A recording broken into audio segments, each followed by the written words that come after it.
भल्या बोलानं बोल. दादा मला वाटत नाही की किडनॅप केलंय, नाहीतर एवढा फोडला याला काहीतरी बोलला असतो. मग तुला काय वाटतं कोण असेल तो? तो तर माहिती नाही दादा, पण हा तर नक्कीच नाही. महाजनांच्या मुलाला किडनॅप करून कोणाला एवढी मरणाची घाई झाली आहे एकदा कळू देच. त्याच्या दारात मरण म्हणून उभा राहील मी. दादा ते जर माहिती असताना तर एक हाताला विकासला आणि दुसऱ्या हाताला किडनॅपरचा मुंडका घेऊन उभा राहिलो असतो तुमच्या समोर मी.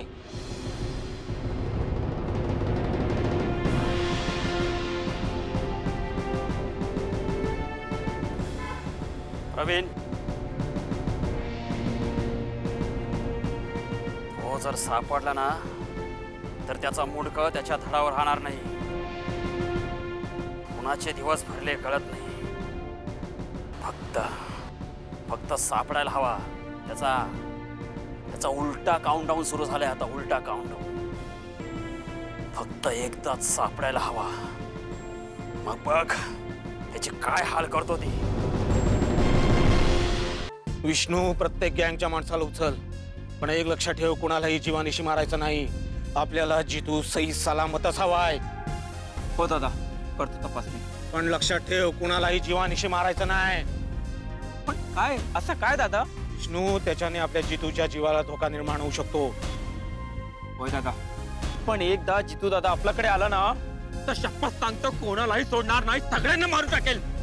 तेही नंतर बघू. नेक कामाला लाग.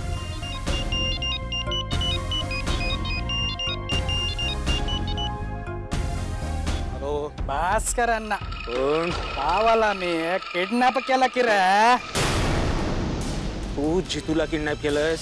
वय महिन्याचं किया की रे. महिन्याचं किडनॅप केला. कशासाठी? काय को बोलण्याचा धंदा केली. पी तू पी. नाही करणार तुला. पी. दादा विष्णू, काय खबर आहे? दादा खूप शोधला, पूर्ण दिवस शोधायला नव्हते गेलं, पण अन्नाच्या अड्ड्याचा काही पत्ता लागला नाही. आता बघतो उद्या काय होईल. विष्णू, माझा भाऊ किडनॅप झालाय. त्याचा पत्ता लागलेला नाही आणि तू त्याला उद्या शोधणार आहेस? उद्या? नाही म्हणजे तसं नाही दादा. विष्णू, आजची रात्र कोणीही झोपणार नाही. दया कोणीही झोपणार नाही आणि जो कोण झोपेल त्याला मी स्वतः गोळ्या घालेन. स्वतः. कुणाची पापणी लावता कामा नये. कुणाची पापणी लावता कामा नये. दादा हात लावायचा नाही. जरी पिलोय तरी मी शुद्धीत आहे. मी अण्णाच्या तावडीतून जोपर्यंत जितूला सोडत नाही तोपर्यंत मला शुद्धीतच राहावं लागेल. हात लावायचा नाही.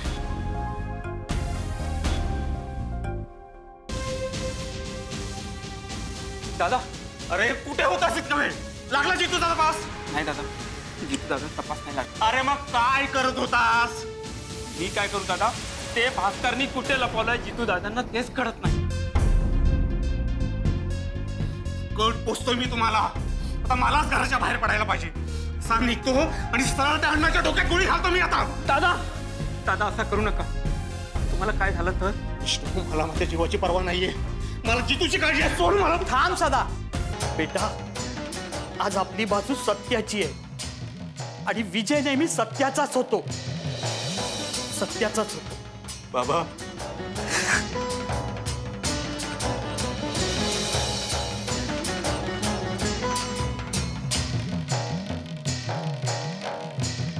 जा आणि घेऊन ये आपल्या जितूला. घेऊनच येतो.